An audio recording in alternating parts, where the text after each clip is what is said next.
Hey, I'm back. By the way, before I start this video, let me tell you something. Hold on, let me put it. Hey, I'm back. Before I start this live, let me tell you a story. My story. Alright, the first one, I'm gonna tell you one of them because I don't want to get too specific and shit. Let me tell you. Um, shit's tough, man. Alright. First time, I asked a, not first time, I asked a girl out, right? Yo, those girls in New York City, they crazy, man. They act like they with you, but they're not with you. You know what I mean? I see her, she cool and shit. You know. Alright, this is what happened the first time. Alright, alright. I was working, right? So since she's a nurse and I'm a nursing aide, right? So I was watching a patient, but the patient was bugging out, was acting up, and then we start talking and shit, like a coworker shit, you know? Like we cool, getting cool a little bit, and then every time we see each other, we say, "Hey, what's up?" All that, and then Instagram's so weird. I don't know why. I don't know. Like if you have a mutual friend and stuff, they will send that person to you or to follow, right? I said, I bet, no problem. So I saw her on my Instagram page to follow her. So I request, I follow her. So her stuff was private, Instagram. I bet, no problem. So I follow her, right? Boom. Not even 5 minutes later, right? She denied the follow. I said, damn, she cold. That's why she did that. We were so cool, and we said hi to each other and stuff, and then we talk. Not like a flirty way, but as a friend way. You know what I mean? We talk. I just follow you because Instagram send me random people. I just follow because you know. I bet. Um, I saw her deny my request. The reason why I know my friend, I told my friend said follow her just to see what's going on. So I did. So I told my friend. My friend said, damn, she canceled. I told my friend, damn, she canceled my follower. She said, no way. I said, yeah, way. He did. She did. And I said, let me. And then he said, my friend said, let's see, cause I followed my friend on Instagram. He said, this is what we're gonna do. I'm gonna unfollow you on Instagram, cause his is private too. I'm gonna unfollow you on Instagram, and you're gonna unfollow me on Instagram, and then you're gonna follow me back, and then I'm gonna cancel it. See what's gonna happen. I tried that. When I did that to my friend, I follow him, and then it went, and then he saw the follow, right? So we was testing, and then he said, "Oh shit!" So he unfollowed me. So he stopped the request, my request, the same way as the girl did. So and then when I went to my page and refresh it, the thing that I follow is supposed to say request, right? When I refresh the page, guess what happened? It said follow again. So it didn't say request. I said, ha, I got you, bitch. Ha. And then I told my friend, this is what we're gonna do. Now follow her to see if she's gonna follow you back. So my friend follow her, and probably 3 days and 4 days, he texts me. He say, yo, I say, yeah. He followed me back. And then guess what? The girl don't know him at all. He didn't even see him, talk to him, none of that. He just follow him back. You know why? Because I'm on PCT, like a nursing aide, and then she's a nurse. So she don't fuck with the nursing aide like that. She don't fuck with me like that. I said, alright, no problem. I don't got problem with that. So we move on. So every time I see her, I don't act. I act the same way. Hi, how you doing? Simple. But guess what? When I become successful, I know she's gonna be on my eye. Trust me, she's going to be on my eye. But I'm not gonna say nothing though. The day will come. But I'm just be patient and stuff, and then keep grinding and stuff. I swear to God. And the second one, I come up to her. I say, hey, my name is ta da da da. Where you from? Like, talking and shit. She was with it. And then when I get home and ask her out, she said, oh, her time, she got a busy schedule, all that. She copping. Because it's because I tell her what I do and stuff, like what kind of job I do. And guess what? She's on nurse again when she told me that. Like, fuck, I know she's gonna deny me again. No. But to be honest with you, in New York City, it's hard to love somebody. And then the second one, the third one, that's more than three. The third one, no, the third one. The third one is like, she keeps saying she's single and shit. I said, no problem. That one I got it. I get it because it's work related. So I forgive her and shit. It's okay. She said she be complaining about she's single and no men come up to her and shit. I be listening. They be talking crazy. I was like, alright, no problem. So me and her are cool at work. So no problem with her. She cool.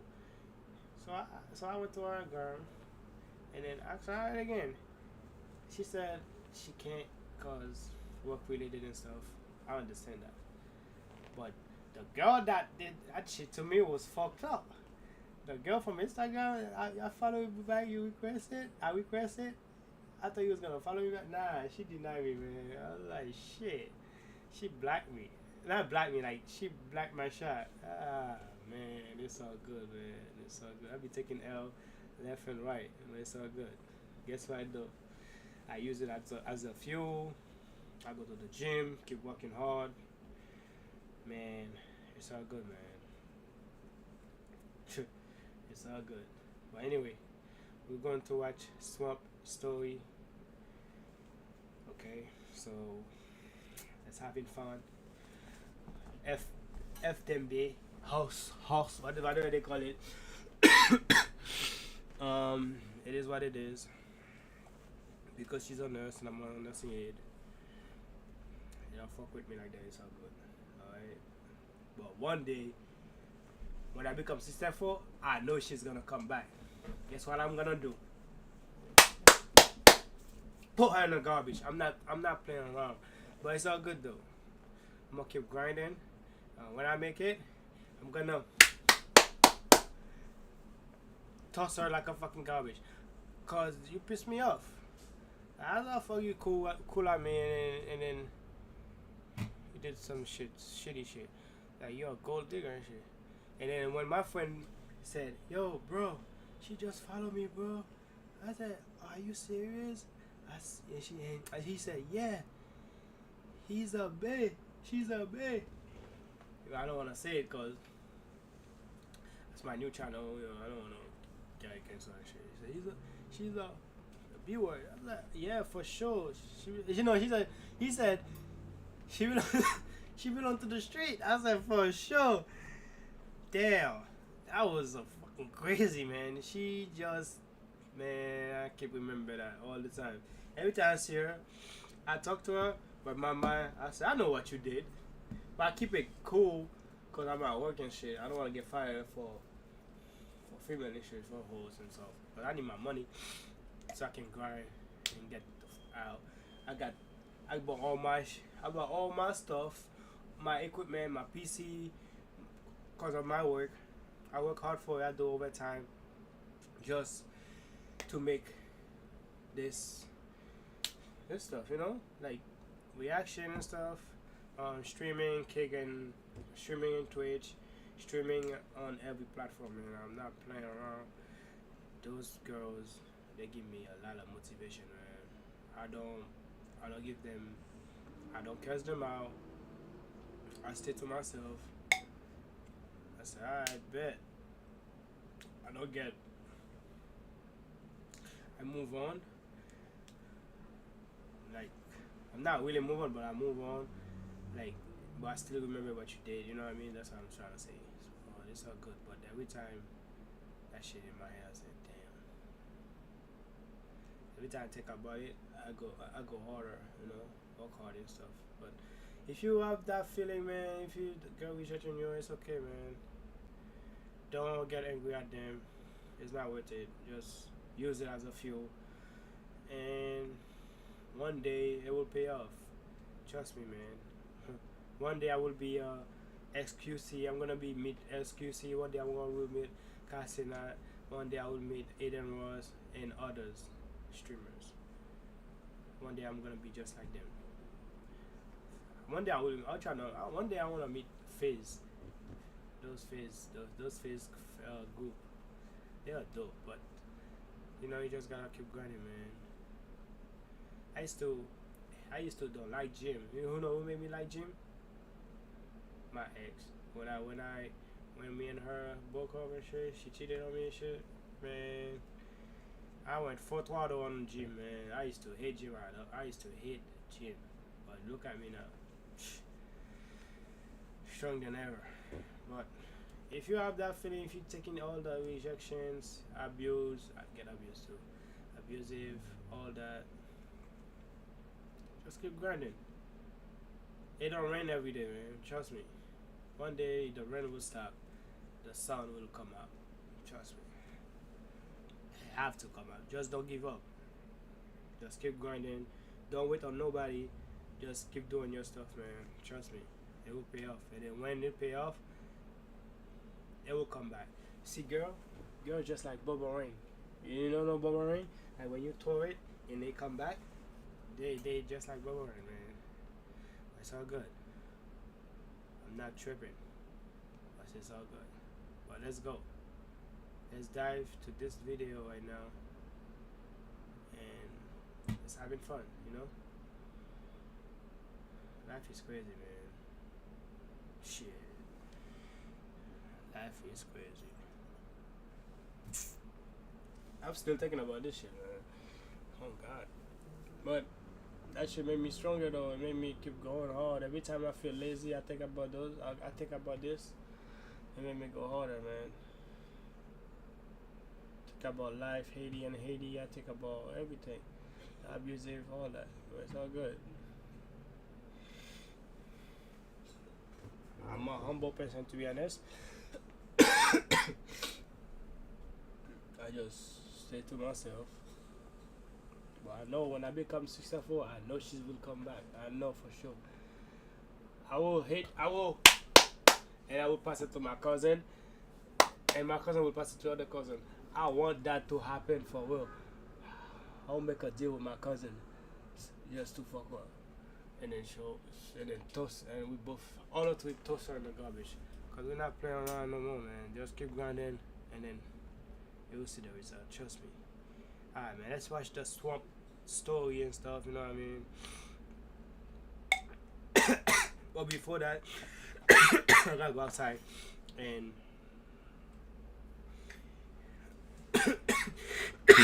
drinking some water. I don't feel good. I keep coughing because of the pollen, and then it's hot outside, and then when I come inside, it be cold because the ACs. I open the ACs, and then when I go to work or gym, I go outside again, shower, and then when you after you shower and stuff, you get out of the bathroom. In the living room, it's hot as fuck, and you come inside, it's AC, blasting. So I got sick from that. Now keep coughing and shit. It's not COVID. Yeah, so I'm in all the platform. If you wanna subscribe me, it's okay. If you don't, it's all good. But I'm gonna keep grinding though. It's all good. Thank you for motivating me. I appreciate it. All the thing. I wish you the best. It's all good. It's all good.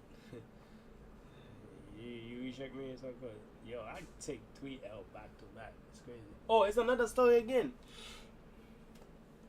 This girl. I asked her on the phone.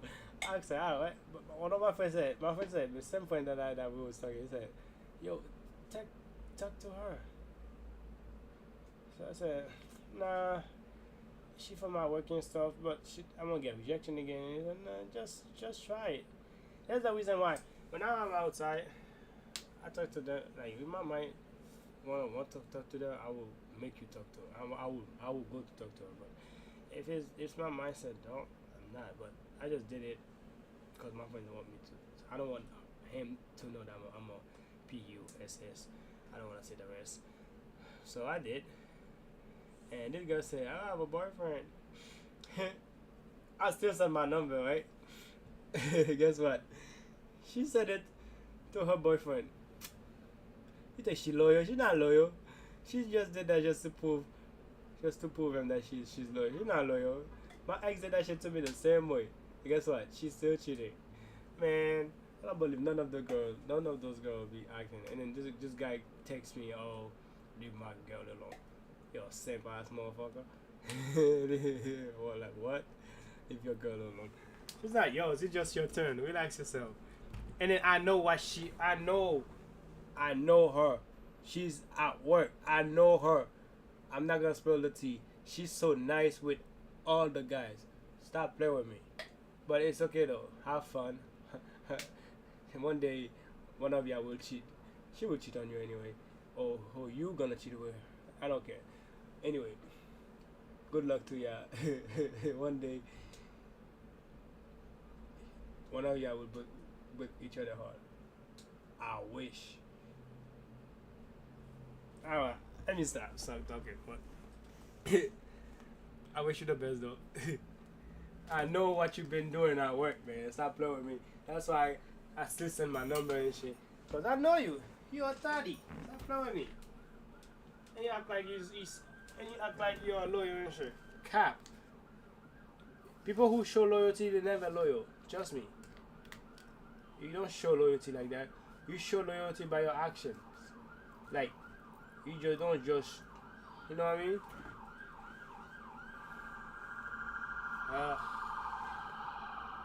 But anyway, I gotta go outside and drink some water and get some medicine, stop your coughing.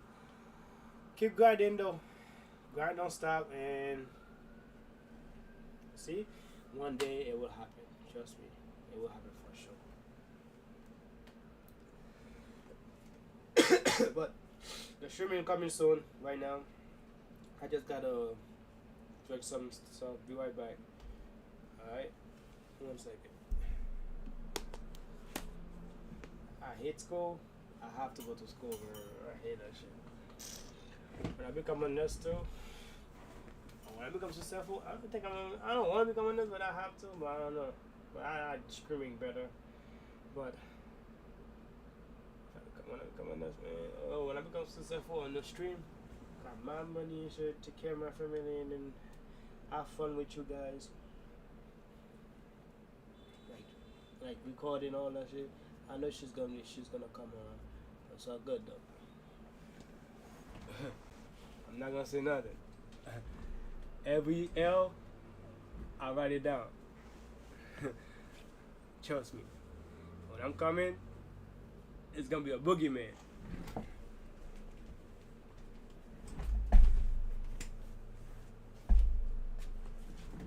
Be right back. And we gotta do that swamp story. What's up, Malo? Malo, these bitches. Malo, these bitches give me 3L, man. One, back to back. What you gonna say about it, Malo? Gonna fuck them up? I'm talking to my dog.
she all that.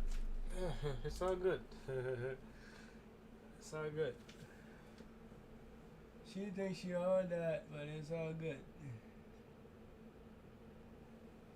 Friday the 13th. Today's the Friday the 13th. Spooky. It's spooky.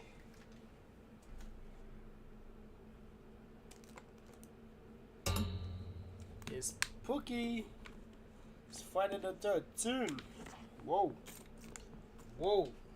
Whoa, whoa, whoa. Spooky. Look at me. Fuck on me. Yo. Let me see. Let me see.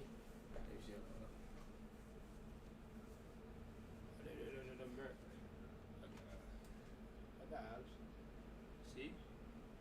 Spooky. I need to lose them fat because I gained 20 pounds because I'm smoking weed, taking a lot and shit, but it's all good. I went back and lost 10 pounds in 3 days. I was not playing, man. Trust me. And I stopped smoking for now. I'm gonna take a big ass break and not smoking at all. Only time I'm gonna smoke in it occasionally. I'm drinking tea, by the way. A friend gave it to me. The cup from Starbucks in December. She work at Starbucks. Shout out to her. Shana. But anyway, let's go, man. I won't be able to stay for that long. I thought I was gonna stream it for 2-3 hours and play video game. I don't feel good, man. But I'm gonna try do that video and then stop,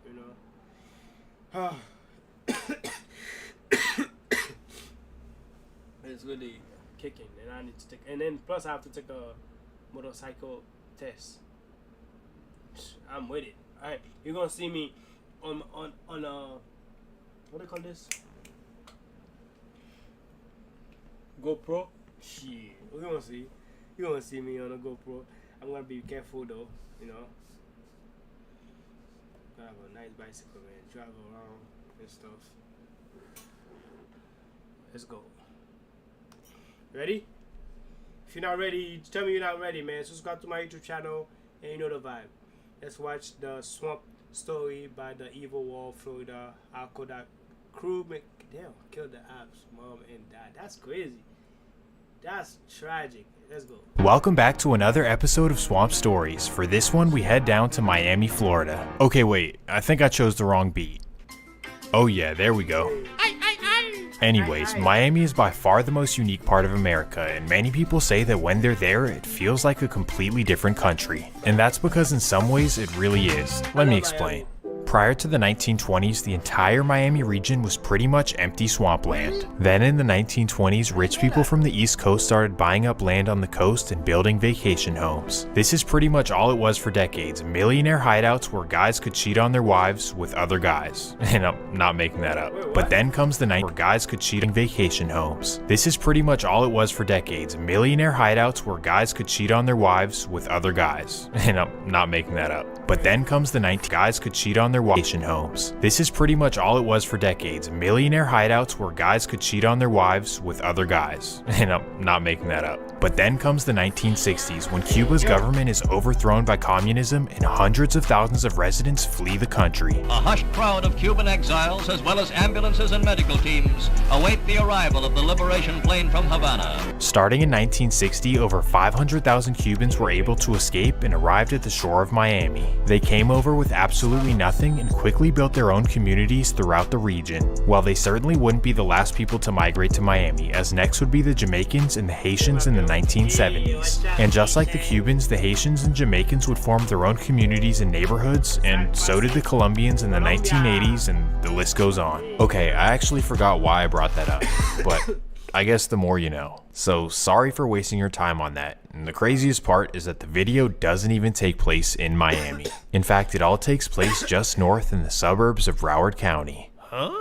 Welcome to Broward County, Florida, a county full of suburb after suburb after suburb after suburb. No, seriously, when I say endless suburbs, look at this map. But it's not your typical suburbs. I don't know how to say this, but It's not high class. Like, you know those memes that say Florida man and then it's something absolutely crazy? Those are the kind of people that you'll see in Broward County. Cheap, unfinished tattoos, flip-flops at a restaurant, you know, just ugh. But that being said, Broward is actually pretty peaceful and it's a really good place to live. A cheap, suburban, affordable option to Miami, really nothing to complain about. Now, based on the title of the video, you might be confused, like demons in the suburbs that are safe? Something's not adding up. But let me reassure you that just like anywhere, Broward has its hoods too. Broward County definitely has hoods too, and believe it or not, despite being surrounded by suburbia, these are some of the worst hoods you could possibly imagine. Demonic spirits, evil practices, lighting your ops on fire, and things you've never seen before. In this practices, lighting your ops on fire, and things you've never seen before. In this video, you'll see the extremely dark side of Broward where nothing is off limits and gang members will do anything to take down their rivals. Trust me, this video will absolutely blow your mind, but before we get into it, let me run the intro. Hey. Shout out to Soft Story, man.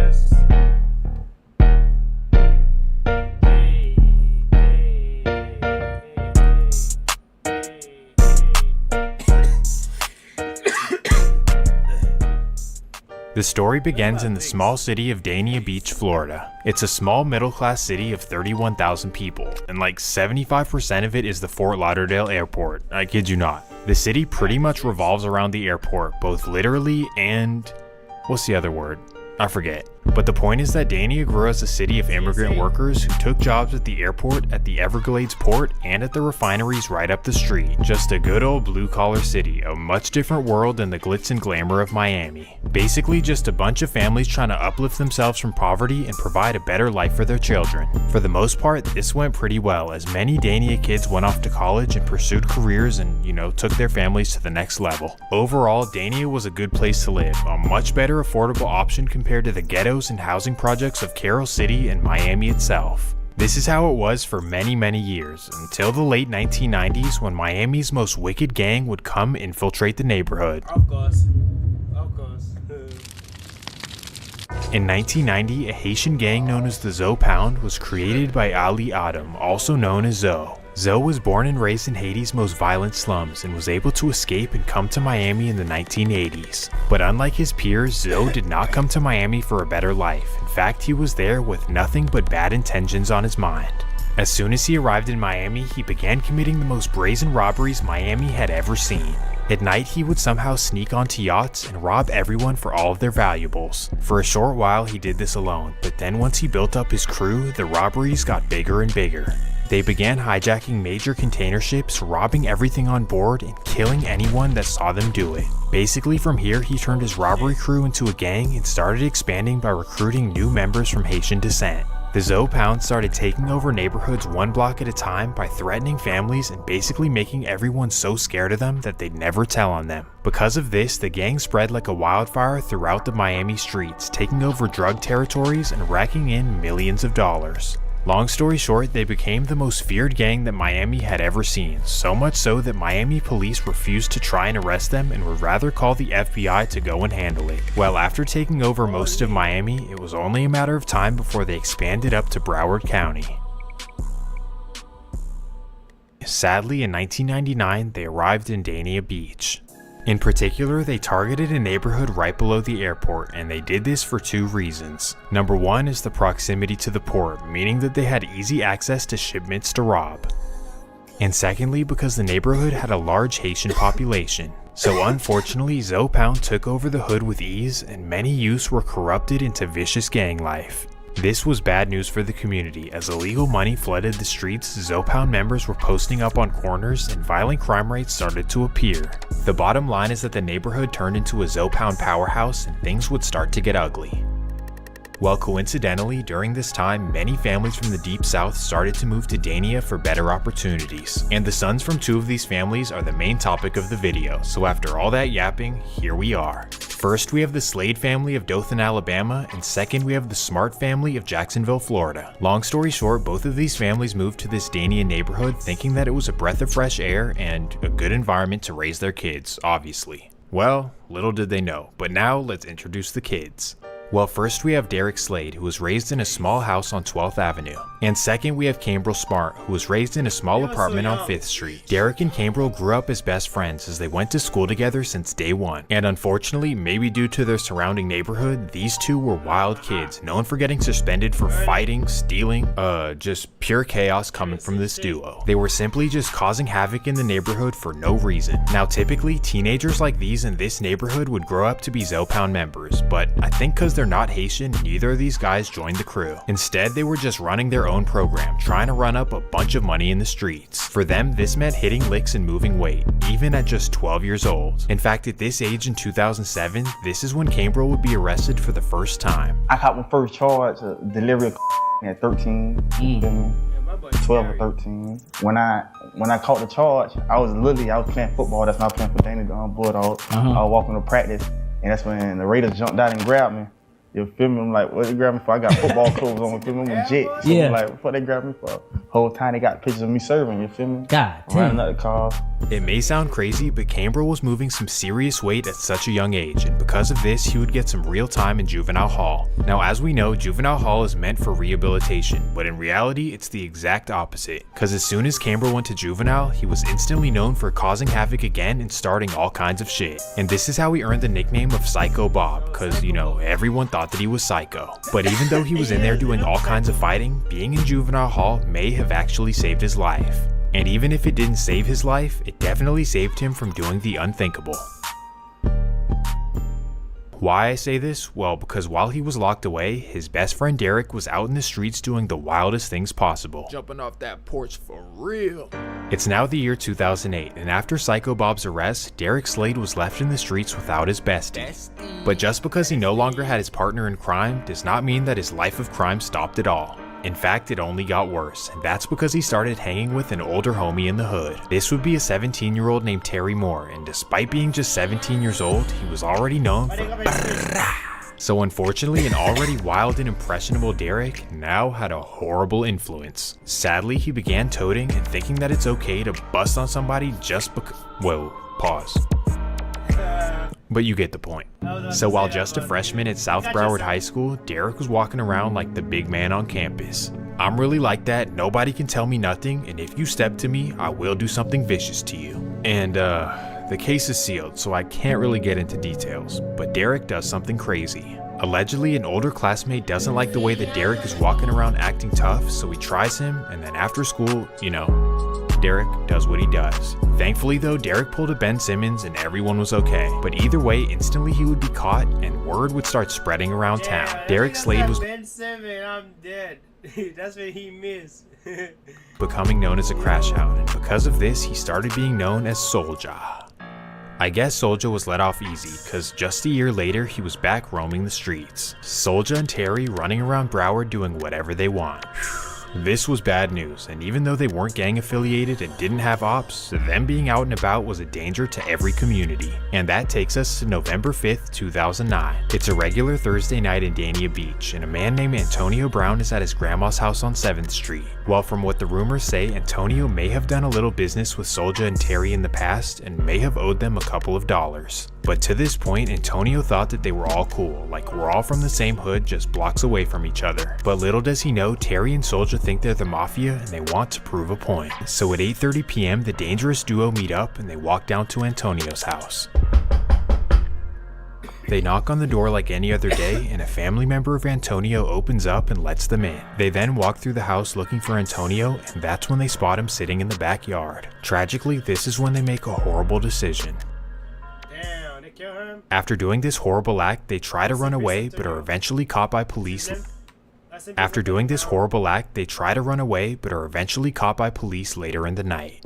From what people in Dania say, Antonio was known as a really solid dude. Like, he may not have been perfect like no one is, but he definitely did not deserve what happened to him. Either way, what they did was an evil decision, a decision they have to live with for the rest of their lives. The courts would prosecute them, but in my opinion, just simply not enough. According to records, Terry got 6 years with 5 years probation, and for Soulja, well, he would get the maximum juvenile sentence to be released on his 21st birthday. I don't know if I consider this justice, but at least they got some kind of punishment. But unfortunately, this meant that Soulja was now reunited with his best friend, him and Psycho Bob in Juvenile Hall. Oh, hell nah. Hey, we're back together. Look where we are now. Now, like I said before, Juvenile Hall is supposed to rehabilitate, but we know that doesn't really happen. So the entire time that they were in there, they were fighting, politicking, and kind of going down the path of this is going to be my adult life. Upon their respective releases, they both decided to join a gang. This would be a small but vicious clique in their neighborhood known as On-Site, started by a man named On-Site Eno. And for whatever reason, Eno took a special liking to Soulja, really took him under his wing. Now this is bad news, because Eno is one of the— hold up, guys.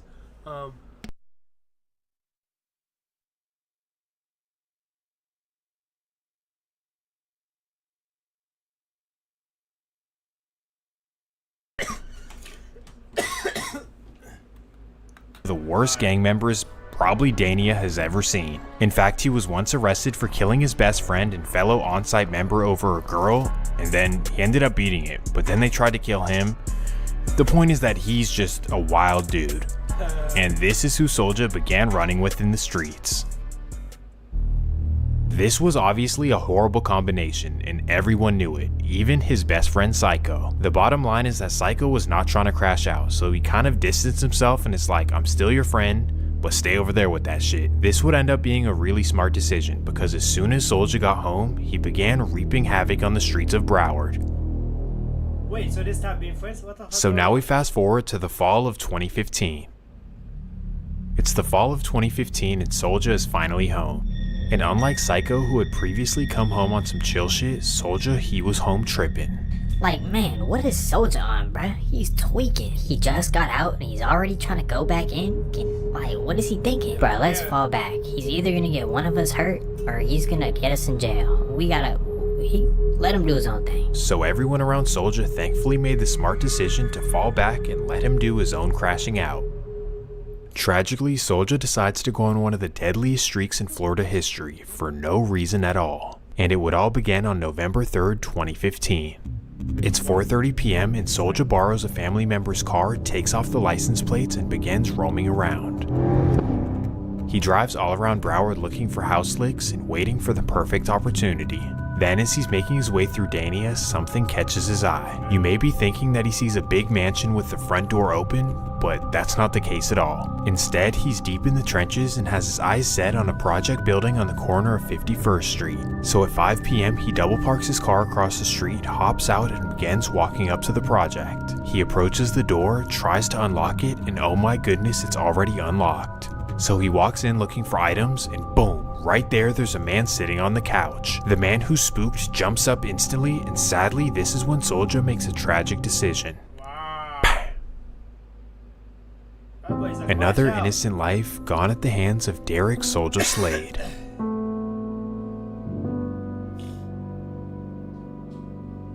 Well, somehow Slade was able to run back to his car and get away from police without being noticed. Now, you'd think that after committing such a heinous act, you'd want to lay low and duck police, right? And forget any moral reasons, because he obviously didn't learn his lesson the first time. But how about ducking low from police? You just got out of juvenile hall and you're now an adult, so if they catch you for this— No wonder why Trump stopping Haiti or Asian, all those because of, yeah, man. Yeah, I don't need, man. You're done. But no. Soulja didn't see it this way. In fact, in a twisted way, he saw it as an opportunity. Like, I failed the first lick, now I gotta go try again and succeed. So just the next day, in the same exact car, Soulja gets right back in the field. November 4th, 2015. It's a typical Friday night in Broward, and a man named Donald Johnston is at home with his friends and family. Boom! That's when somebody kicks down their door and runs inside. So of course, Donald and his friends jump up scared, and sadly, this is when Soulja makes a horrible, tragic decision. He begins unleashing on everyone in the room. After doing this, he quickly runs back to his car and drives away. Thankfully, 4 people would survive after being rushed to the hospital. However, Donald Johnston would lose his life. This was a major loss in Broward, as Donald's father was a Fort Lauderdale police officer and his mom was a Broward County sheriff. This was unbelievably tragic, and police were determined to get justice for the family. However, for the meantime, Soulja actually covered his tracks pretty well. at least well enough to continue being out and committing horrible crimes. Yes, even after this, Soulja would still not change his lifestyle. That fast forwards us exactly 3 weeks, November 25th, 2015. It's the Wednesday night before Thanksgiving, and Derek Slade is not in a thankful mood. Instead, he has plans to do the opposite and to go take something, which actually personifies Thanksgiving more accurately. I shouldn't say that though. Well, this time he stays away from his previous targeted areas and heads up to Hollywood, Florida. In fact, he targets a specific person that he actually knows, somebody that's known for flexing on the gram. A man who I won't name, but after seeing him flex on Instagram, Slade gets an idea to go rob him, and he knows exactly where he lives. So at 9 p.m. he drives over to Hollywood by himself with 2 choppers. At 9:15 he arrives to the 2300 block of Mayo Street and walks up to the targeted house. With 1 chopper tucked on his waist and 1 around his shoulder, he kicks down the door and jumps in the house. After making it through the house, he realizes that nobody's home, so he opens up a bag and begins filling up items. However, he's not exactly finding what he was looking for. He really wants the expensive items that he saw on Instagram. So he then scuffles through the man's closet, and finally he finds the watches. These watches are obviously faker than a white Jamaican, but whatever. The bottom line is that he grabs the watches, but little does he know, this is when the man comes home. He sees that his front door is kicked down, so he instantly runs inside looking to see what's going on. That's when he runs into Soulja in his room, and sadly, Soulja makes a tragic decision. Not again. Come on, Soulja. Now again, after committing Soulja's a crash out, nigga, for real. such a heinous act, you'd think that Soulja would want to lay low and stay off the net. But nope, instead he posts a picture on Instagram of the watches that he just stole. What a dumbass. Oh my goodness. Why? Man, what the hell? At this point, he pretty much wants to go to jail for life, but thankfully Broward County would, well, not thankfully, but thankfully for him, Broward County police would not figure anything out, at least for the meantime. So sadly, Soulja was still on the streets living his wild old lifestyle. He committed 3 senseless murders in a month and still didn't even think to slow down. This guy is easily one of the worst people I've ever covered, but for the meantime, let's focus back on Psycho. Bye bye Soulja and hello Psycho, cause the rest of the video will be focused on you. It's now the year 2016 and Psycho Bob is now 21 years old. And while his best friend has been crashing out bad, he's been in the hood hustling and hanging out with the homies.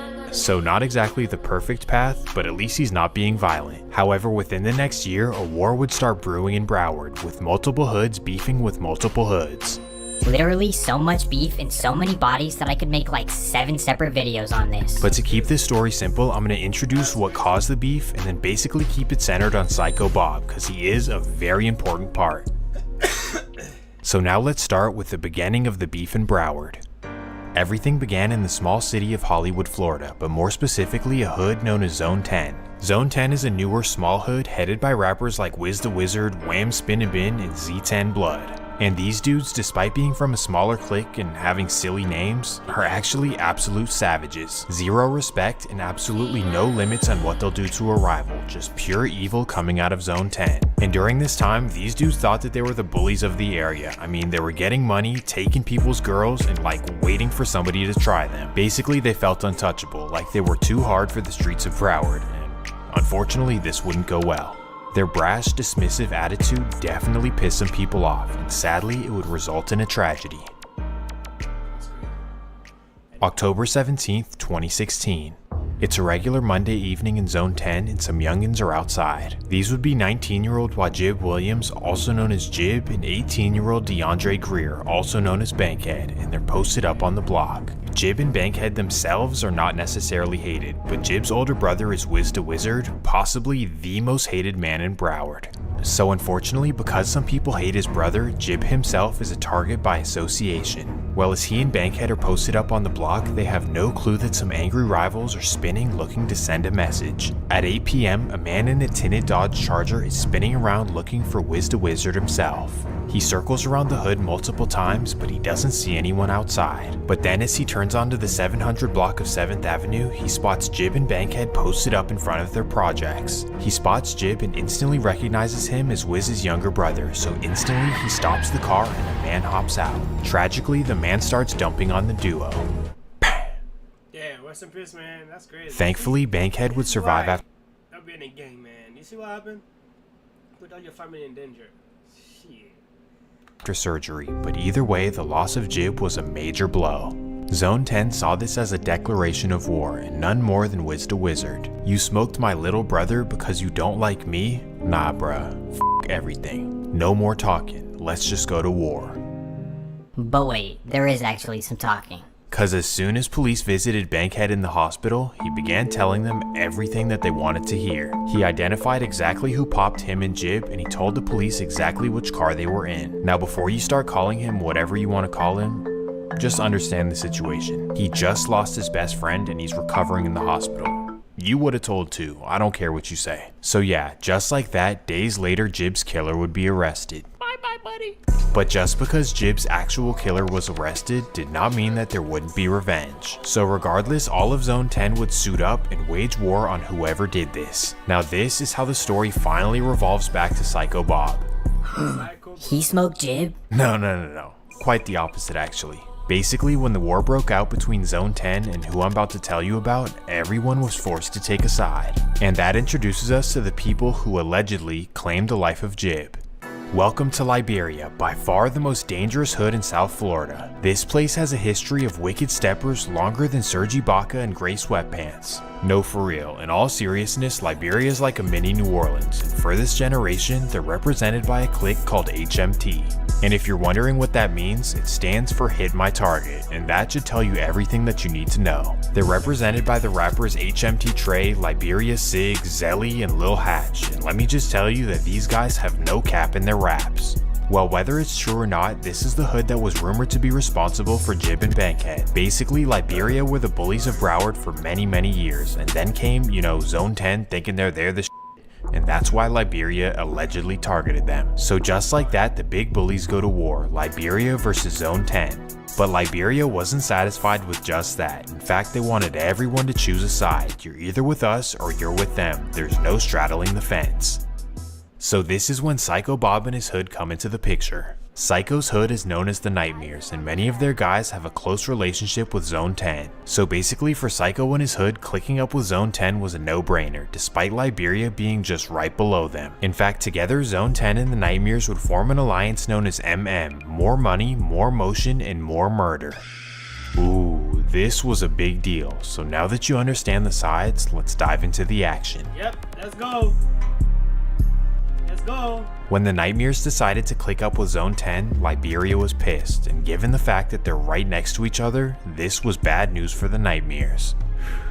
So quickly, Psycho Bob would learn about Liberia's savage ways. July 18th, 2017. It's a Tuesday afternoon in Dania, and Psycho Bob is chilling at his neighborhood store with his friend named Brad. He's munching on pork rinds while knocking down a mountain. No, I'm just kidding. I don't know, I just made that up. But he's outside on the block when a tinted up car slowly rolls by. He's not paying attention, and this is when the car creeps up and rolls down their window. Out of nowhere, shots start flying and Psycho and Brat start running. They disperse into the neighborhood, and thankfully both of them are untouched. But either way, this was a message sent and a message received. Liberia was trying to scare them, but little did they know, Psycho ain't scared of shit. All this did is wake up two beasts, as instantly Psycho and Brat strap up and get to going. And that fast forwards us 4 days, July 22nd, 2017. It's a Friday night in Broward, and there's a major house party planned for later in the night. Now you'd think that after declaring war on Psycho and Brat, you'd want to lay low and stay out of the mix. But for whatever reason, the Liberia members who did this were not worried about them at all. Like, we're the big dogs, we do whatever we want. So not only do they go to the party, but they also record themselves on social media and post it. It's 2 in the morning and the house party is so jumping that it turns into a block party. Wigs, wicks, twerking, my kind of party. Yeah. Well, as soon as Psycho and Brat see this on social media, they instantly get ready. They grab 2 choppers, hop in Brat's car, This thing make me hot. Like sweaty and shit, that's good. and head out to the party in West Park. At 2:30, they arrive to the party as they park on 48th and begin walking. 2 dudes open carrying choppers making their way to the house party, alarming everyone around. They're scaring the hoes as they're making their way through the street, everyone is quietly scattering around. Then when they make it to the front of the house, that's when they see their Liberia rivals. So instantly Psycho and Brat start letting off. After emptying their clips, they make the smart decision to sprint back to their car and to drive away. Party over, go home, party over. Thankfully, the Liberia HMT guys were okay, but still, this was a major move in Broward. This confirmed the new war. We're not scared of you and we'll pull up on you anywhere you are, at a party, literally anywhere. But thankfully, this would have to pause as, you know, Brat and Psycho jumped out with no masks in front of hundreds of people. So in typical Florida fashion, everyone told on them. So now Psycho is extra mad, like you pop me for no reason, then I slide back and you snitch on me? What are we even doing? Alright, bet. Just wait till I come home. It won't be pretty. Home? What do you mean come home? He just shot somebody in front of like 30,000 people. But remember that Psycho doesn't have an adult criminal record, so the judge can definitely be lenient and give him a second chance. And this is exactly what happens as Psycho successfully convinces the judge that he'll come home and completely change his life around. So as a result, he's gifted a 5-year sentence with parole after 3, truly getting off easy. So it's now late 2017 and Psycho was sent to prison for 3 years. But actually, when he's in prison, he is given an opportunity to truly change his life forever. How, you might be wondering? Well, a judge sentenced South Florida rapper Kodak Black to 4 years in prison on federal weapons charges. Broward's most famous rapper ever hits the prison yard at the same exact time as Psycho Bob. And because Kodak is ZMF and most of Psycho's hood is ZMF, they began running together in prison. This is when Kodak learns that Psycho's an upcoming rapper and that he's also a wicked stepper. Now let me just preface by saying that being a celebrity in prison is rough. Like, most celebrities will never hit the yard, they're sent straight to PC. It's really just too dangerous of an environment for a celebrity to be. It's almost like a liability to the prison. But Kodak being a big dog in the streets, he's not going to PC, and given this, he needs some muscle behind him. And for all intents and purposes, Psycho Bob is a big part of the muscle. So during his prison stay, Psycho Bob has his back, and as a result, he makes him a major promise. When you get out of prison, I'll sign you to my label and I'll jumpstart your career. Now this would be a major life-changing opportunity, and we'll see if it happens. But in the meantime, we focus back on our original main character of the episode. This of course would be our beloved Soulja, and unfortunately this is not good news. Or it is, depending on how you look at it. Well, finally, Soulja's wicked violent past will catch up with him. The U.S. Attorney says 3 violent criminals are off the street tonight behind bars after years of terrorizing Broward County. You born by the street, you die by the street, man. Trust me. These 2 men are alleged members of a violent gang called Onsite. Court documents obtained by NBC6 say the Onsite gang lived up to its name to, quote, reflect the willingness of enterprise members to commit acts of extreme violence, including murder, without hesitation. 28-year-old Eric Hunter, a.k.a. E, and 27-year-old Derek Slade, a.k.a. 28-year-old... He 20 years old? My boy don't look 20, man. My boy do not look 20. Stop copping. He don't look 20. This guy don't look 20. Don't come after me. I don't know if you're alive or not. I don't care. But please, gang members, don't come after me. I'm just reacting. Okay? I don't want no smoke. But he's not 20. Trust me. Eric Hunter, a.k.a. E, and 27-year-old Derek Slade, a.k.a. D, arraigned today in federal E, and 27-year-old Derek Slade. Oh, I'm back. Hold on. The willingness of enterprise members to commit acts of extreme violence, including murder, without hesitation. 28-year-old Eric Hunter. Oh, my bad. 28 years old. I'm about to say, shit. Cannot hear nothing. I'm sorry. My bad. My bad, dog. You look 20 years old. I thought you said 20 years old. This is when I run it back. I said, oh, okay. A.k.a. E, and 27-year-old Derek. I thought I heard 17. What the hell was wrong with me today? Slade, a.k.a. D, arraigned today in federal court. Hunter is the alleged leader who planned, organized, and supervised the gang's criminal activity. Slade and a third person arraigned earlier this month are alleged to carry out the crimes. The indictment says the criminals, quote, engaged in multiple acts of violence to intimidate victims and reduce likelihood of resistance, engaged in drive-by shootings to engender fear, and while incarcerated, maintained contact with others to achieve the goals of the enterprise. Bye-bye, Soulja. The childhood best friends are now reunited, again behind bars. Soulja gets a double life sentence, so he's gone forever. And if you can remember Psycho's other childhood best friend named Brat, well, he was in the Onsite indictment as well, so he probably would have gotten life, except that he passed away before he could be arrested. Rest in peace, man. Well, now the year is 2020 and Psycho Bob is finally released from prison. And as we know, Kodak promised to sign him to Sniper Gang and boost his rap career. But Kodak is still locked up with no telling on when he'll be released. So for now, the music career talks are not a reality for Psycho. But what is a reality is the fact that both of his best friends and partners in crime will never be back. Soulja gone to the system and Brat no longer with us. And on top of no longer having his boys with them, a whole vicious hood wants to kill him.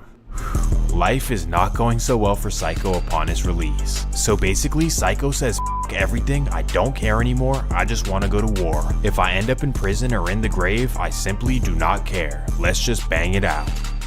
And that takes us to September 19th, 2020. It's a late Saturday night in Liberia and a 19-year-old named Janavis Lewis is walking home. Janavis happens to be Liberia Sig's best friend and associated with some HMT members, but really he has nothing to do with the streets. He's really just born and raised in the neighborhood and grew up with all the gang members. Well, it's 11:15 as Janavis is walking in front of the New Hope Baptist Church. Unfortunately, as he's walking down the street, a tinted up Nissan happens to be spinning around the block looking for HMT members. The man in the car recognizes Janavis from pictures with Liberia Sig, so instantly he thinks he's a member. Sadly, the man lowers down his window and makes a tragic decision. Bam. Damn. This was a tragedy for all of Liberia, but none more than Liberia Sig, as this was really his best childhood friend. He played football, stayed out of the beef, and really tried to make it out, so this one really hit different. Liberia Sig was pissed, like, oh, we're targeting civilians now? Nobodies? Okay, watch this.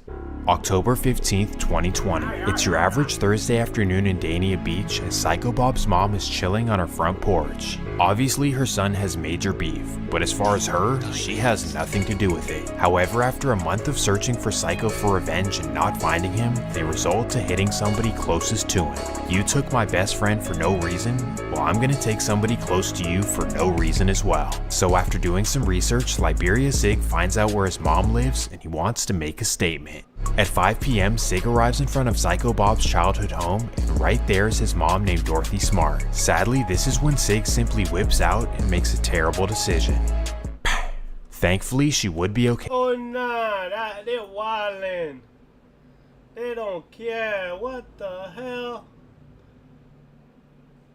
They shot his mom. That's crazy.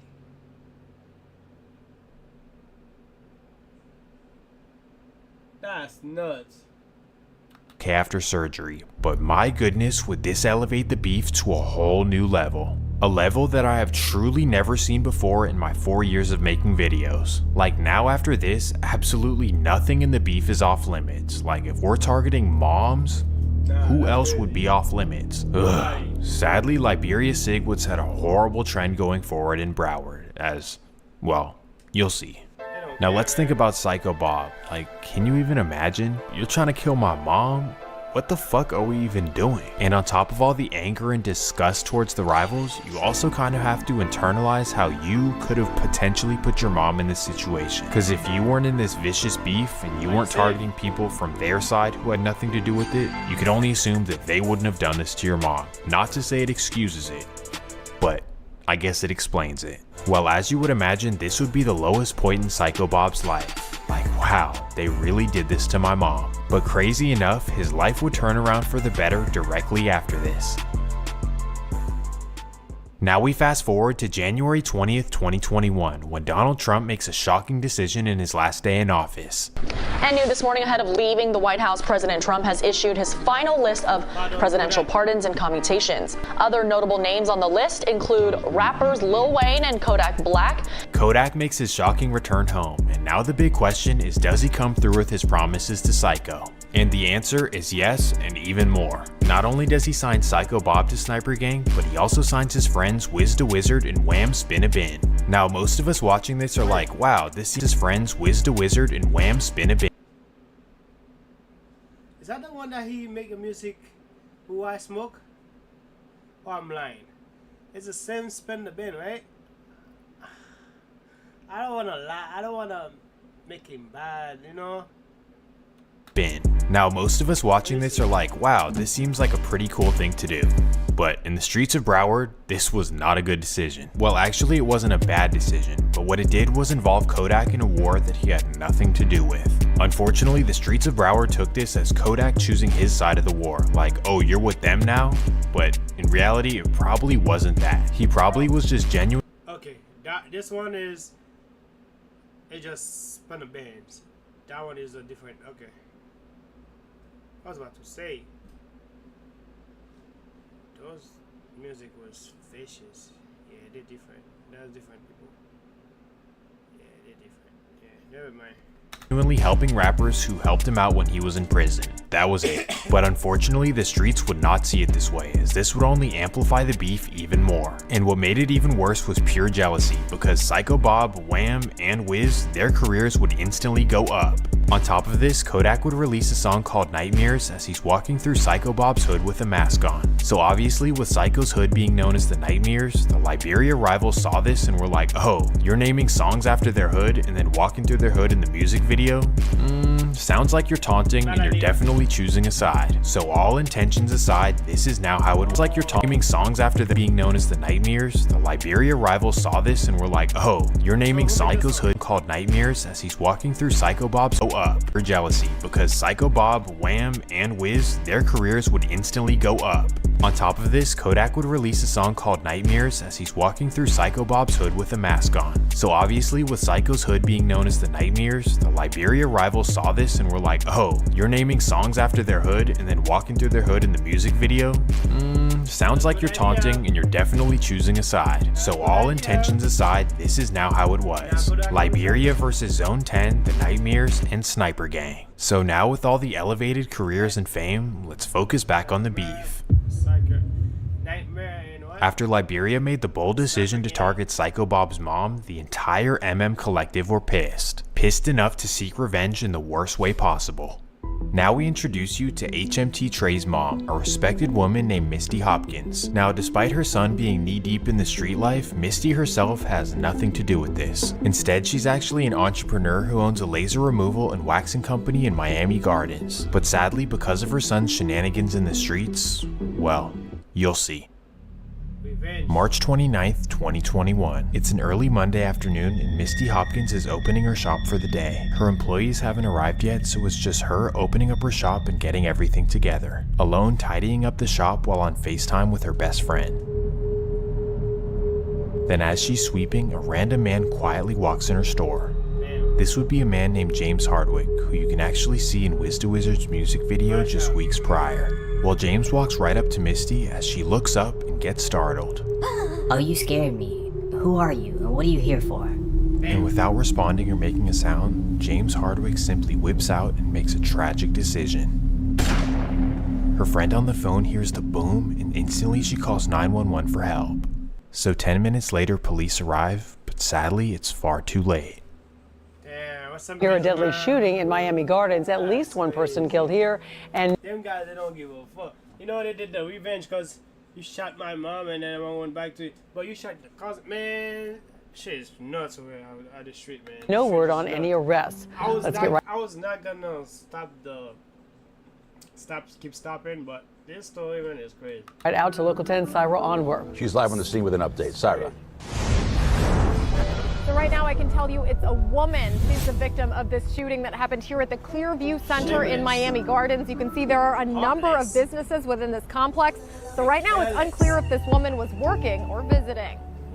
A woman collapses in grief in front of officers after a shooting around 12:30 at the Clearview Center in Miami Gardens. This was the ultimate evil act, as Misty Hopkins was a good woman who had nothing to do with the streets. The community was absolutely devastated, but none more than her son, HMT Trey. To lose your innocent mom to the rivals, I can't even imagine the feeling. But also given that Liberia Sig had targeted Psycho Bob's mom, it's almost like HMT Trey should have known this could happen. It's like you guys targeted his mom and now he goes and gets revenge. As horrible and unforgivable as it is, you guys did start this. And because of this logic, everyone don't play that shit. Simple, man. I go crazy over it. Believed that Psycho Bob had done this. It only made sense. James Hardwick would eventually be arrested for this, but for the meantime, Psycho Bob was like enemy number one. He did this to HMT Trey's mom. So now the ops want to get him like never before, and that takes us to April 26, 2021. It's a regular Monday afternoon in Fort Lauderdale, and Psycho Bob is rolling through in an underbucket space shuttle. As he's making it up State Road 7, a black BMW X6 and a beige minivan pull alongside both sides of him. He's fully tinted up, slapping music, so he's not paying attention to it as he approaches a red light. This is when the van pulls in front of him and the BMW pulls behind him, completely boxing him in. And before Psycho can maneuver his way out, a man hops out of the BMW. He quickly walks up to Psycho's car and completely airs it out. After emptying a clip, he hops back in his car and both cars split away.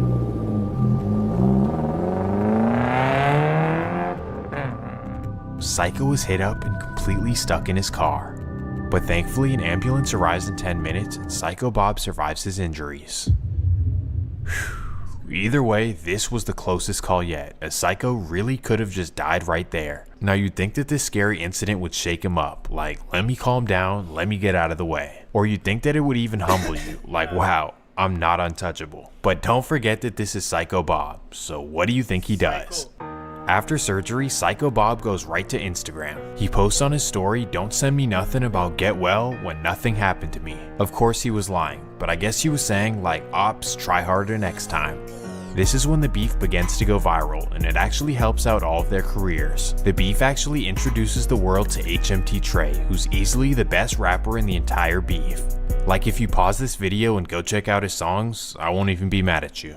Just remember to leave a like and subscribe, that's all I ask. But just like HMT Trey, Psycho Bob and Wiz the Wizard's careers would go up as well, with millions of views and a ton of fans following the beef. Ugh, all those goofies sitting in their mom's basement, you know, what's gonna happen next? I can't relate. But the weirdo fans would be rewarded just 2 months later, as Psycho Bob was shot at again in Dania Beach. And he said I can't relate, that's when he used to do it too. That's how they made. HMT were really not playing, as they were coming through and lighting it up at any given chance. In fact, within the next 3 months, HMT would allegedly commit 7 separate shootings. Thankfully though, nobody would pass away in any of these incidents, but then, let's get into it. First, let me explain that Wiz the Wizard is nothing like Psycho Bob, meaning that you're not going to catch him rolling down the interstate not paying attention or loafing in his hood. He's really kind of hard to get. He's super tactical, constantly going from city to city, breaded up. He's just that guy. So realistically, if the ops ever want to catch him, they need somebody on his team to switch sides on him. And unfortunately, in every clique there will always be snakes. Snakes that you won't see until they bite you, and it's far too late. Why I say this? Well, allegedly, Wiz the Wizard falls victim to a snake in his circle. Who that? I wanna see who. As we know, the streets of Broward are completely split. That's why I don't do friends, man. Split into 2 sides. That's except for one person, a close childhood friend of both HMT Trey and Wiz the Wizard. This would be a rapper named 26CJ, and why they allowed him to be on both sides of the beef? Well, A, he has a beef that has nothing to do with their beef, and B, because they're really both close childhood friends with him. So in a sense, they both kind of trust him to not set each other up, like he's gonna respect both of us in our own lanes. Welp, keep all that in mind, and that fast forwards us to September 16th, 2021. It's 7 AM in Zone 10, and a body is discovered in the middle of the street. Specifically, the body is located just steps from Wiz the Wizard's childhood home. A neighbor dials 911, and when police arrive, they identify the body as 24-year-old Wisdom Williams. 24. A body is lit. September 16th, us in our own lanes. Kind of trust him to not set each other up, like he's gonna respect both of us in our sense they both beef, and B, because they're really both close childhood friends with him. So in a sense, they both kind of B, both sides of the Wiz the Wizard. That's except for one person, a close childhood friend of both HMT Trey and Wiz the Wizard. This would be a rapper named 26CJ, and why they allowed him to be on both sides of the beef? Well, A, he has a beef that has nothing to do with their beef, and B, because they're really both close childhood friends with him. So in a sense, they both kind of trust him to not set each other up, like he's gonna respect both of us in our own lanes. Welp, keep all that in mind, and that fast forwards us to September 16th, 2021. It's 7 AM in Zone 10, and a body is discovered in the middle of the street. Specifically, the body is located just steps from Wiz the Wizard's childhood home. A neighbor dials 911, and when police arrive, they identify the body as 24-year-old Wisdom Williams. The body is discovered with dozens of bullet wounds, yet police had not received any calls for shots fired within the last 48 hours. Something is not adding up, especially because there's a trail that goes right into an abandoned home. Because of this, police believe that he was lured into the abandoned home, and this is where somebody set him up. Then it appears that he was dragged just steps from his childhood home, possibly to send a message. Somebody set him up, but who could have done this? I wanna know who. Well, just the next day, 26CJ would post on Instagram a bunch of cash that's written out to be King Cobra. Now, what does this mean? Well, King Cobra could allude to the fact that he just snaked somebody out. But that aside, why are you smiling and flexing cash the day after your childhood best friend was found dead? It doesn't quite add up. Your childhood best friend, man. And you did that to him because of money. That's sick. Well, if you think that I'm just making something out of nothing, let's fast forward to later this same night. This is when CJ goes on live with that's the reason why you gotta shoot side. That's why. So they don't they be thinking that you're gonna sneak. You're a snake. Oh, okay, I can see. HMT Trey smiling and clowning around. Obviously, you can't deny that this is suspicious. You go on live with your friend's op who just died. Did I say that right? You get what I'm trying to say. Slimy. Watch who you call your friends. If you're not already a believer in this theory, well, 2 years later, HMT Trey would be arrested for the murder of Wiz the Wizard. So take this as a lesson learned. If you're in the streets, you truly cannot trust anybody. Even your close childhood friends will slime you out. Man, this beef is wicked. We got moms dead, friends setting up other childhood friends, cars getting boxed in and lit up. This shit is crazy. The waters are so deep that if you're in this beef, there's no stopping what's coming to you. But the craziest part for me to think about is that these dudes have to continue living their day-to-day lives amidst this crazy war. They've got bills, rap careers, families to take care of, or how about just living your own personal lives? Handling all these responsibilities with the constant thought of, will I die today? And that's insane. And that fast forwards us a week after the devastating loss of Wiz the Wizard. September 23rd, 2021. It's an average day in the life of Psycho Bob as he heads to the Aventura Mall to do some fancy shopping. Thanks to Kodak and Sniper Gang, Bob goes straight to Neiman Marcus to look for some designer. Well, little does he know his main op, HMT Trey, is at the mall as well, a recipe for disaster. They're now bound to cross paths, and literally anything could go down. And just like that, while Bob is in the shoe department, HMT Trey spots him and begins walking his way. Thankfully, both of them are smart enough to not do anything violent, but they do get into an argument. And this is when Psycho Bob gets extremely disrespectful. In fact, he disses his deceased mom right to his face by saying, "That's why your mama got put up." Your mama got put up. This is the ultimate disrespect, like straight up evil energy. All the targeting parents is like the worst thing ever, but sadly this would just be the beginning of it. And now that introduces us to HMT Trey's childhood best friend.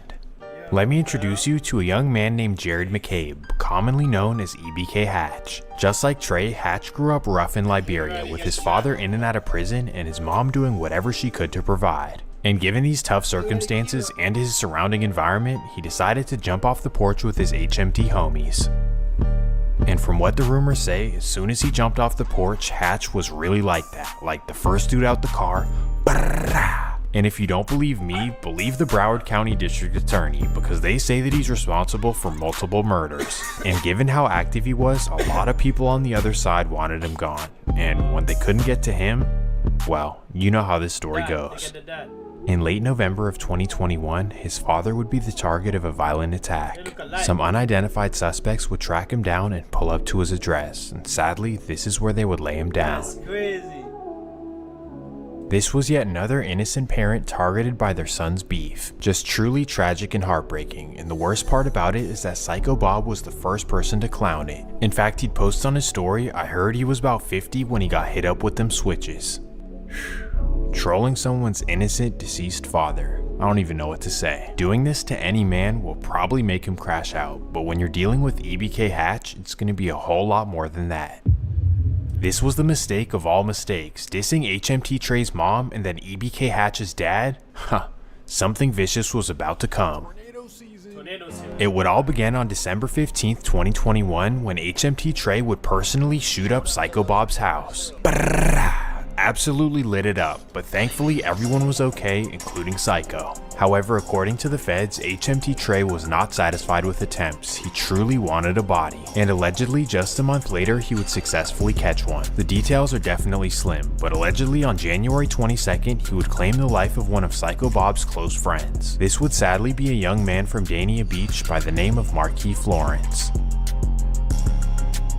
That's why if one of my friend is a gang member, I just stop talking to you, man, because stay away from me, man. Stay away from me. I'm my own gang. I don't care. I work by myself. Don't play with me. Stay away from me. If you're in a gang, stay away from me. Simple as that. Details on the case are definitely slim, but what we do know is that HMT Trey and Liberia Sig would slide again later that day. They would allegedly catch two more of Psycho Bob's friends named Rosiah Bordeaux and Derek Thomas, and again sadly they would bust all over them, but thankfully both of them would end up surviving. At this point, Liberia is not playing. They're willing to risk it all for the sake of revenge. But despite catching a body in 2 attempts in the same day, Psycho Bob is not fazed at all. In fact, directly after this, he'd get on Instagram Live and instigate even more by saying that he slept with Liberia Sig's mom. I don't care what a post, you can't top a nigga your mama, boy. That's real. Now, going to beat you. So go beat your mama. Sheesh. This is the... Yeah, he look like Kodak Black though. He look like Kodak Black, right? I think he look like... Going to beat you. So go beat your mama. Sheesh, this is disrespectful, and the craziest part is that it gets even worse. Right after this, Psycho Bob would release a song called Stepdaddy, alluding to the fact that he slept with Liberia Sig's mom and how that now makes him his stepdaddy. He says her good, but her head immaculate. That's the op mama? Yeah, I smashed it. On top of this, he even disses EBK Hatch's dad in the song as well. Man, this dude does not care, even though he knows that the people he's dissing are literal killers. But for the meantime, after all this disrespect, Psycho Bob is able to lay low without consequences as he's running around with Sniper Gang. At this point, he truly feels like he's on top of the world. He's constantly dissing his ops, and then he gets to ride around with Kodak with a whole bunch of money. But when you're putting all this evil energy out into the world, sadly, it'll come back around on you. And that fast forwards us to September 13th, 2023. It's a regular Wednesday evening in Fort Lauderdale, and Psycho Bob's mom is chilling in her driveway. Just chilling with her family with nothing to worry about, cause Psycho had moved her to a neighborhood way deep in Fort Lauderdale, far away from the hood in Dania. But somehow after 2 years of living there, the rivals were able to finally find her address. And when I say rivals, I specifically mean HMT Trey, Liberia Sig, Hot Rod, and Rico, the 4 HMT demons. Well, according to the feds, as soon as they obtain her address, they slide out together in a Dodge Charger. At 6 p.m., the 4 steppers make their way from Liberia to Fort Lauderdale with nothing but revenge on their minds. And at 6:08, they arrive to the address where they spot Psycho Bob's mom sitting in her car right out front. So tragically, this is when they hop out and completely unleash. Damn, they killed us. And now on to a deadly discovery after a woman was found dead inside a van in Fort Lauderdale. The back windows of the van appeared to be shot out. Local 10 News reporter Ian Margall is live with the latest on this investigation. Ian. Things in this Fort Lauderdale neighborhood really quiet now, but last night this was a very busy scene, and I've spoken with family members of this victim. They tell me they are absolutely heartbroken today. Let's take you back to that scene last night, right around 6 p.m. Fort Lauderdale police say they responded to the home on Northwest 30th Way and 21st Street, where we're standing right now. They found a woman shot in the front seat of a van right in the driveway here. The woman was pronounced dead on the scene, and the detectives began their investigation, working the area for any evidence of what may have happened here or why this woman was targeted. Now, we have been able to confirm through family and neighbors, this woman was named Dorothy Smart. She went by Dee Dee Neighbors say she was a lovely person, an absolutely great person to be around.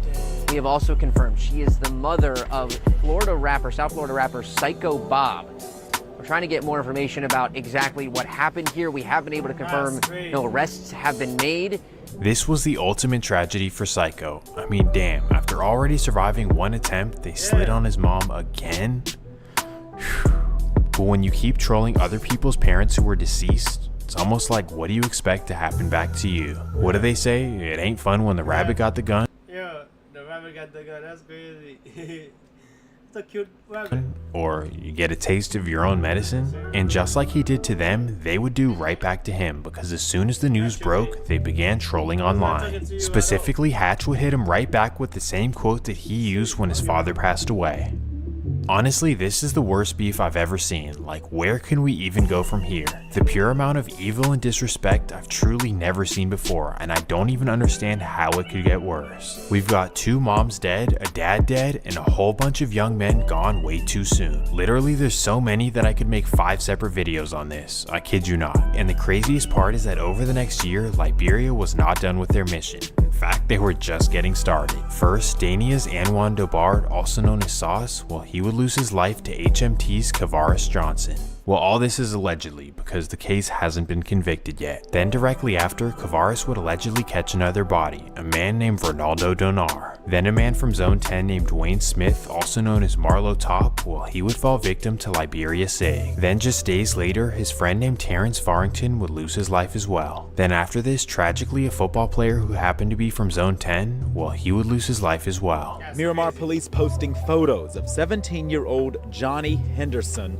to social media, hoping someone, somewhere, knows something. It appears that bullets came in from a variety of angles. The driver's side window of this white Sonata shot multiple times. Police say Johnny was behind the wheel. Another young life lost in Broward, all due to a silly beef. Yeah. It's crazy. Well, after Liberia would go on this enormous tear of violence, it would finally all catch up to them. Developing at noon, a crime crackdown involving several law enforcement agencies. Yeah, they arrested 8 suspected gang members wanted for murders and multiple shootings. Local 10's Sanella Sabovic is live with the details of this months-long investigation. Sanella. That's right, ladies. Following this months-long investigation, the Broward Sheriff's Office making a big bust, arresting 8 gang members they say are violent. I want to get you straight to their mugshots. This has been a multi-agency effort. Again, all 8 gang members have been indicted on 33 counts that include charges of murder, attempted murder, and racketeering. The defendants are Sigmund Brown, Kavaris Johnson, Gerard Charles, Vondarius Davis, 16-year-old Raja Roll, Tyreek Jackson, Jared McCabe, and Trayvon Key. This interagency operation began after one of the suspects, Sigmund Brown's fingerprint, was recovered from a car connected to a homicide that happened back in January at Best Buy in Plantation. And from there, detectives were able to connect the 8 defendants to the 8 homicides that occurred in different cities in Broward County. Detectives also recovered guns. We have a photograph of that. BSO sent that to us. And some of those defendants did end up making a court appearance today to be arraigned on all of those violent charges. 5 showed up. 2 were reset for Friday due to timing reasons. Yo, you see them guns, yo? Big guns, yo. Switch. AK-47. Wait, that's AK-47, right? One of them. A court appearance today to be arraigned on all of those violent charges. 5 showed up. 2 were reset for Friday due to timing reasons, and 1 suspect, Vondarius Davis, refused to appear. Again, this was nearly a year-long operation. These gang members, authorities say, are not only connected to 8 murders, but more than a dozen attempted murders. How they got arrested for all this is kind of an interesting story. Basically, Hot Rod got arrested first for an isolated incident, and then they went through his phone. And that's where police discovered the HMT iMessage. Hi, Lauren. I heard you order from the new pizza place in town. It is so good. You have to try it. Yo, It's freaking It's group chat where they talked about everything they had done since the very beginning. I'm talking about confessions to murders, locations dropped, clowning ops, everything. So now they're all pretty much guaranteed to do life in prison. Now for them, this obviously sucks, but for Psycho side and the Zone 10 side, this is amazing. No more ops to hide from or worry about, which also means no more ops to go hunt. However, there was one last person free who they were desperate to get revenge on. That takes us back to the loss of Wiz the Wizard and how there was a man who people think set him up. This would of course be he and HMT Trey's mutual friend named 26CJ, the one who after Wiz the Wizard's loss would get online and start clowning with HMT Trey. Well, after the years passed, the Zone 10 and Nightmare side did not forget what happened. And that takes us to March 30th, 2024. It's 6 in the morning in a quiet neighborhood in Pompano Beach. This is when the neighborhood hears a flurry of bullets. Over 50 shots heard in the distance, so obviously neighbors call 911 and police begin searching around for victims. As the sun rises and the streets brighten, they notice some smoke in the distance, so they drive towards it and they end up in a back alley, and this is when they see a car completely lit on fire. Boom! That's when a massive explosion takes place. This is when the fire department arrives. Oh nah, they're burning the snake. That's crazy. They're gonna turn him to snake oil. That's crazy. Snake oil. Drive towards it and they end up in a back alley, and this is when they see a car completely lit on fire. Boom! That's when a massive explosion takes place. This is when the fire department arrives, puts out the fire, and police began investigating the scene. They would discover a body, mark it as a homicide, and were waiting to see who it was. Then days later, it would be identified as 24-year-old Javion Ross, also known as 26CJ. Sadly, to this day, nobody has been arrested for this. Man, this beef was different. Now honestly, I have no idea if the beef is still going on or it ended. I really have no idea, because pretty much one side is in jail and the other side is kind of all gone. And now basically we're just left with Psycho Bob. Pretty much the lone survivor. How he even made it this far through this wicked beef is beyond me. Like, everyone else fell victim, but you. So I guess let's just hope that the beef ended here and that everything can be peaceful in Broward. And I hope you enjoyed the video and learned something from it, because when you join this type of life, there's no good outcomes. Well, if you liked the video, please leave a like and subscribe, and let me know what you want to see next. Peace! Hey guys, man, that was a crazy story. What in the world? Yo, what the hell? What should I do next, guys? Not him though.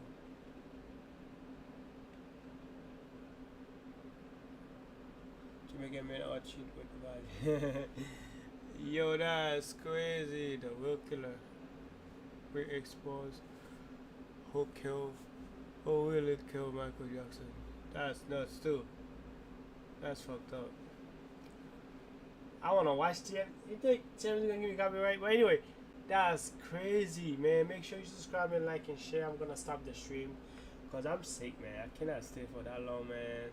I want to, but man, listen. I'm gonna get rested, feel better, sleep, shower and stuff, and then boom. Alright, don't stop. Subscribe if you're new.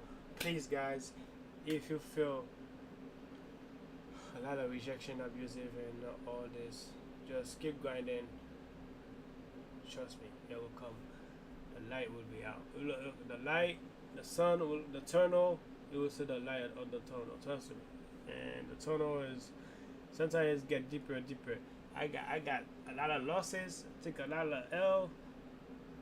Plus tickets.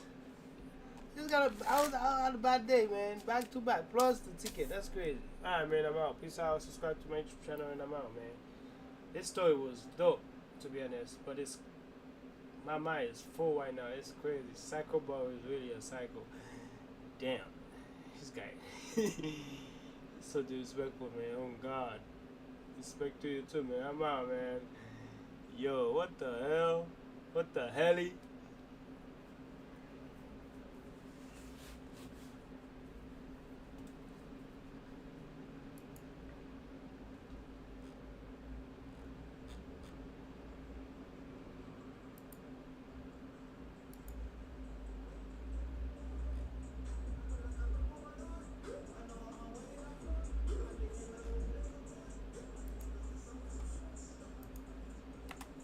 Welcome back to another.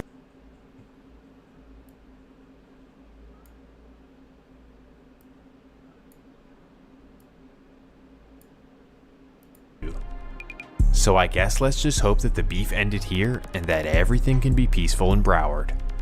And I hope you enjoyed the video and learned something from it, because when you join this type of life, there's no good outcomes. Well, if you liked the video, please leave a like and subscribe and let me know what you want to see next. Peace! Niggas said Trap Ross gonna steal your work and make a 7 hours version.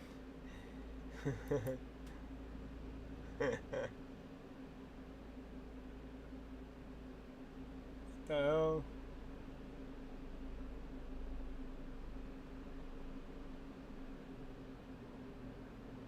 Wait, that's Cap?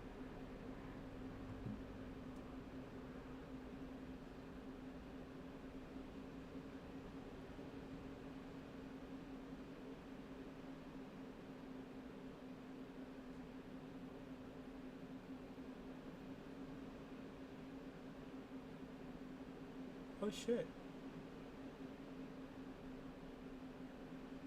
I react to him too. That's crazy.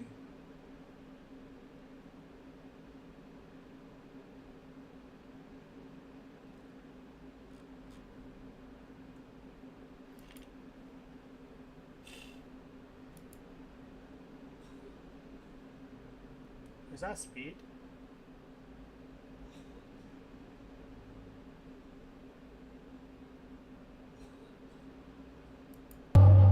This is the physics challenge. The only way I can get up is by running all around.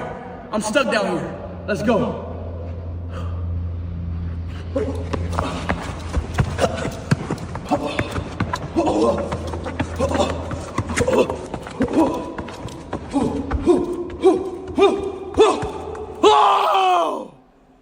Let's go. This is the physics challenge. The only way I can get up. She got physics for real. She broke all the rules. I thought she was loyal and shit, cooking with Kiara. No, Kia. What's her name? I almost said Kiara Shanez and Kia. What's her name? Cooking with Kaya. Yeah, she thought. Yeah, I thought she was a good girl. Man, nah, she's a daddy. She left her boyfriend.